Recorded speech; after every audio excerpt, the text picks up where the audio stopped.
Hello friend, आप सबका स्वागत है हमारे इस चैनल पर। चलिए आज हम चलते हैं अपनी एक अगली कहानी पर, जो है करवा चौथ पर।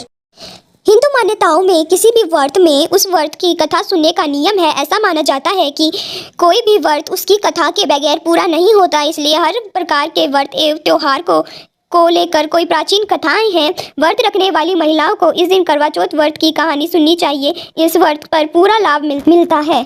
चलिए अब हम शुरू करते हैं अपनी करवा चौथ की कहानी। एक साहूकार के 7 लड़के और एक लड़की थी। सेठानी के सहित उनके बहुओं और बेटी ने करवा चौथ का व्रत रखा था। रात्रि को साहूकार के लड़के भोजन करने लगे तो उन्होंने अपनी बहन से भोजन के लिए कहा। इस पर बहन ने बताया कि उसका आज का व्रत है और वह खाना चंद्रमा को अर्घ देकर ही खा सकती है। छोटे भाई को अपनी बहन की हालत देखी नहीं जा रही थी और वह दूर पेड़ पर एक दीपक जलाकर चलनी की ओट में रख देता, जो ऐसा प्रतीत होता जैसे चतुर्थी का चांद हो। अपने भाई की चतुराई समझ में नहीं आई और उसने चांद देखकर अपने करवा चौथ का व्रत खोल लिया।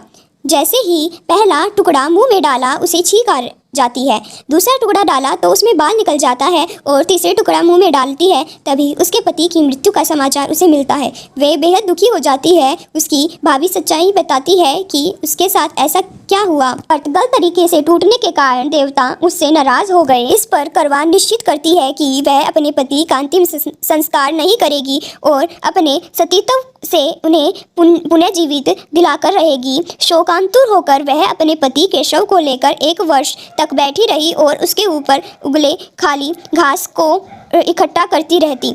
उसने पूरे साल ही चतुर्थी का व्रत किया और अगले साल कार्तिक कृष्ण चतुर्थी फिर से आने पर उसने पूर्ण विधि विधान से करवा चौथ का व्रत किया। शाम को सुहागन से अनुरोध करती है कि यम सुई ले लो, पीऊ सुई दे दो, मुझे भी अपनी जैसी सुहागन बना दो। जैसे फलस्वरूप करवा माता और गणेश जी ने आशीर्वाद से उसका पति पुनः जीवित कर दिया। जैसे गणपति और करवा माता ने उसकी सुनी वैसे सभी की सुने। सभी का सुहाग अमर हो। अगर आपको यह कहानी अच्छी लगी हो तो मेरे चैनल को लाइक करें, शेयर करें एंड सब्सक्राइब करना ना भूलें। मिलते हैं अगली कहानी में। धन्यवाद।